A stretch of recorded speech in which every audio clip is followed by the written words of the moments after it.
Bienvenue dans la capsule Illumat portant sur les probabilités conditionnelles. Dans cette vidéo, nous apprendrons ce que sont les probabilités conditionnelles. Comment les manipuler à l'aide d'arbres de probabilité. Comment les interpréter dans des cadres concrets. Nous finirons par un cas particulier mais fondamental pour la suite, l'indépendance.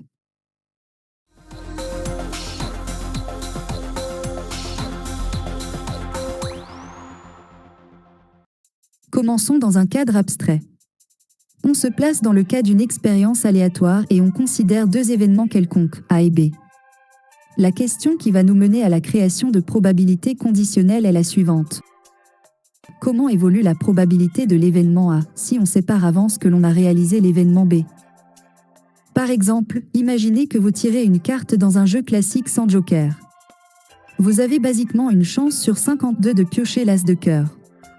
Mais si quelqu'un regarde votre carte et vous dit que vous avez pioché une carte de cœur, vous avez alors une chance sur 13 d'avoir l'as de cœur en main.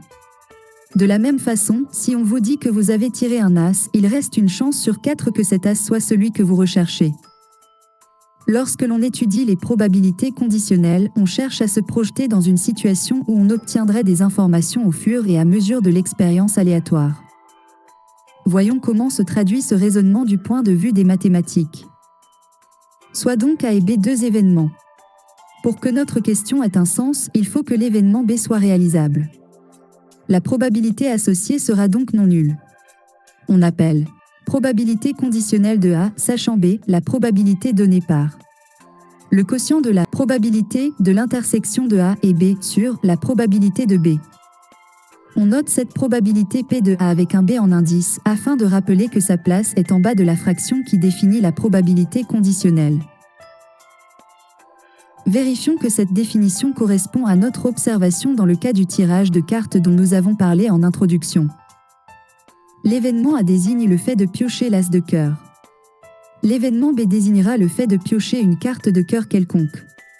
P de A sachant B désignera donc la probabilité de piocher l'as de cœur sachant que l'on a pioché un cœur, la probabilité que l'on sait égale à 1 sur 13. Par équiprobabilité, la probabilité de A inter B est égale à 1 sur 52. Il y a une seule carte à la fois as de cœur et cœur dans un jeu qui en compte au total 52. La probabilité de B quant à elle vaut 13 sur 52. Il y a 13 cartes de cœur sur les 52 possibles. La définition des probabilités conditionnelles est donc bien cohérente dans ce cas particulier et le sera aussi en règle générale. Il existe de nombreuses façons de manipuler des probabilités conditionnelles. En particulier, beaucoup de formules peuvent être schématisées grâce à un outil appelé arbre de probabilité. Considérons deux événements A et B et imaginons que l'événement A est, dans la pratique, le premier événement à se réaliser. Pour construire l'arbre de probabilité associé, on commence par construire les branches de l'arbre, 2 branches pour la réalisation ou non de l'événement A, puis 2 branches de plus à l'extrémité de ces dernières pour la réalisation ou non de l'événement B. On dira que les événements A bar, B et B bar, notés sur ce schéma sont les nœuds de l'arbre.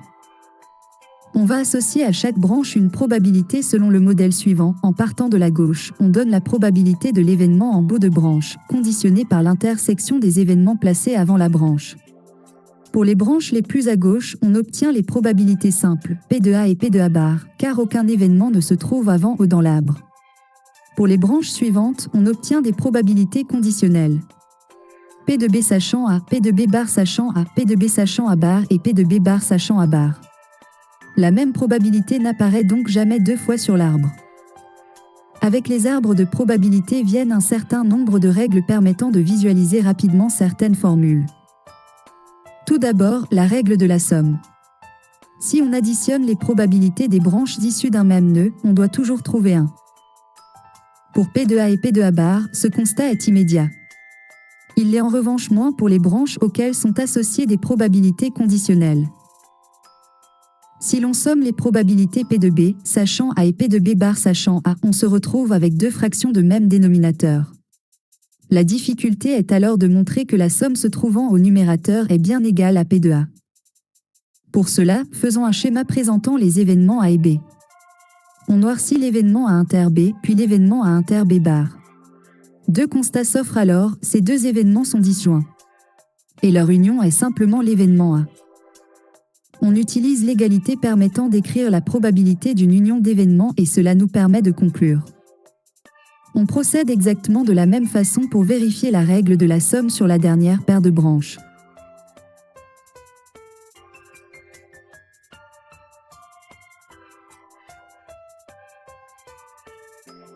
Vient ensuite la règle du produit. Si l'on parcourt un chemin à travers l'arbre, les probabilités rencontrées sur les différentes branches se multiplient entre elles. Cela nous permet de calculer la probabilité des intersections des événements rencontrés sur ce même chemin. Par exemple, parcourir le chemin passant par les événements A et B permet de calculer la probabilité de l'événement A inter B en faisant le produit des probabilités P de A et P de B sachant A. Il en est de même pour le chemin passant par A puis B bar menant à la probabilité P de A inter B bar. Et ainsi de suite. Les démonstrations sont rapides, il suffit de remarquer que le dénominateur présent dans la probabilité conditionnelle se simplifie toujours avec la multiplication. Enfin, vient la formule des probabilités totales. Pour obtenir la probabilité d'un événement simple, il suffit d'additionner les probabilités des chemins menant à cet événement. Par exemple, B apparaît 2 fois dans l'arbre. Si on additionne les probabilités P de A inter B et P de A bar inter B, on obtient bien P de B. La démonstration repose sur le même type de schéma que ceux utilisés pour la règle de la somme.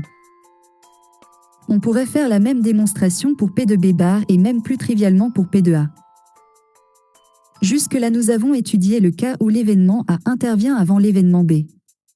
Or il peut être intéressant de construire le même arbre de probabilité dans le cas où B intervient avant A.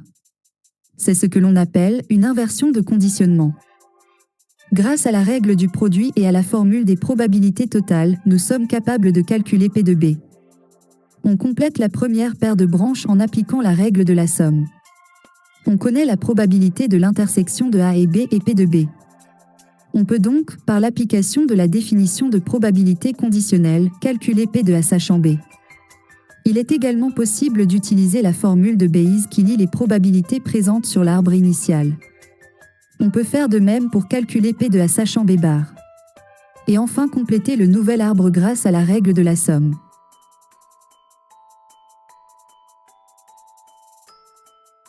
Cette inversion de conditionnement est particulièrement utile dans le domaine médical et notamment dans le cadre de l'étude de tests de dépistage. Prenons l'exercice suivant. Lorsque l'on conçoit un test permettant de détecter une maladie chez un individu, il est nécessaire de le tester dans un premier temps sur un échantillon de personnes qu'on sait atteintes ou non de la maladie. Selon l'efficacité ainsi testée, on peut mettre en place le test à grande échelle. Pour connaître l'efficacité statistique réelle du test, on devra prendre en compte l'importance de la maladie dans la population. C'est ce que l'on appelle la prévalence. Prenons un exemple des plus parlants.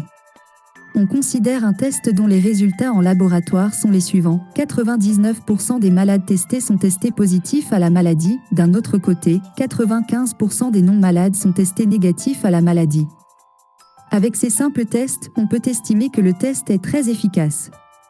Seulement, 3% de la population globale est touchée par la maladie. On se pose alors les questions suivantes. Quelle est la probabilité d'être testé positif alors que l'on n'est pas malade ? Et quelle est la probabilité que l'on soit réellement malade sachant que notre test est positif ? Commençons par traduire cet énoncé en langage mathématique. En choisissant au hasard un individu dans la population, on pose M, l'événement l'individu est malade et T, l'événement l'individu est positif. En utilisant ces notations pour interpréter l'énoncé, on obtient les probabilités. P de T sachant M. P de T bar sachant M bar. Et P de M. On cherche ensuite à calculer les probabilités de M bar sachant T et de M sachant T. On représente ces données sous la forme d'un arbre de probabilité. On constate que les données de l'énoncé sont sur l'arbre de gauche, tandis que les résultats que l'on cherche sont sur l'arbre de droite. Il va donc falloir procéder à une inversion du conditionnement. On va donc appliquer la méthode vue précédemment. Commençons par compléter l'arbre de gauche à l'aide de la règle de la somme. Puis utilisons la règle du produit pour obtenir les probabilités des intersections d'événements. L'événement qui sert de conditionnement aux probabilités conditionnelles que nous recherchons est T. Utilisons la formule des probabilités totales pour calculer sa probabilité. Enfin, appliquons la définition de la probabilité conditionnelle pour déduire P de m bar sachant T. On constate que la probabilité d'un faux positif est d'environ 62%, ce qui est finalement assez contre-intuitif vis-à-vis des données initiales. D'autant plus que la règle de la somme nous permet d'obtenir la probabilité d'être réellement malade sachant que notre test est positif. Celle-ci ne s'élève qu'à 38%, soit environ 2 chances sur 5. Bien que perturbant, ce résultat est à considérer dans l'étude d'un test à grande échelle. Dans cette situation, toute la population peut être testée. En réalité, on augmente significativement la probabilité P de m servant de prévalence en ne testant que des individus avec symptômes. Cela permet d'avoir des résultats beaucoup plus en cohérence avec la fiabilité du test en laboratoire. Il nous reste une dernière définition à aborder en relation avec les probabilités conditionnelles, celle de l'indépendance de deux événements. On dit que deux événements A et B sont indépendants lorsque la probabilité de leur intersection est égale au produit P de A fois P de B. Si la notion d'indépendance est liée à la notion de probabilité conditionnelle, c'est justement par le fait qu'elle simplifie beaucoup de calculs. En effet, si A et B sont indépendants, alors la probabilité conditionnelle de B, sachant A, est égale à la probabilité simple de B. Le conditionnement par la réalisation de l'événement A est inutile. De manière symétrique, la réalisation de B n'influence pas celle de A. Vérifier que deux événements sont indépendants peut se révéler utile pour repérer des cas défiant l'intuition. Par exemple, considérons l'exercice suivant. Si on lance 2 dés équilibrés, on étudie l'influence du premier lancé sur la somme obtenue après les deux lancés via les événements A, B et C. Par dénombrement des issues favorables à A, on obtient P de A égale 1 sur 6. De la même manière, on calcule les probabilités associées à B et C. On teste l'indépendance de A et B en confrontant la probabilité de l'intersection de A et B obtenue par dénombrement au produit P de A fois P de B. On constate que l'égalité n'est pas vérifiée. Donc obtenir un 2 au premier lancer influence les chances d'obtenir une somme de 8. On pourrait se dire que c'est logique, la somme des dés dépendant des 2 dés, elle est en particulier toujours influencée par le résultat du premier dé. En revanche, par le même raisonnement, on démontre que les événements A et C sont, eux, indépendants. Ce qui signifie qu'obtenir 2 au premier lancer ne modifie pas les probabilités d'obtenir une somme de 7. Voilà qui conclut cette capsule Illumate. En espérant qu'elle vous aura aidé à comprendre l'univers des probabilités conditionnelles et plus important encore qu'elle vous aura intéressé au monde des probabilités et plus généralement aux mathématiques.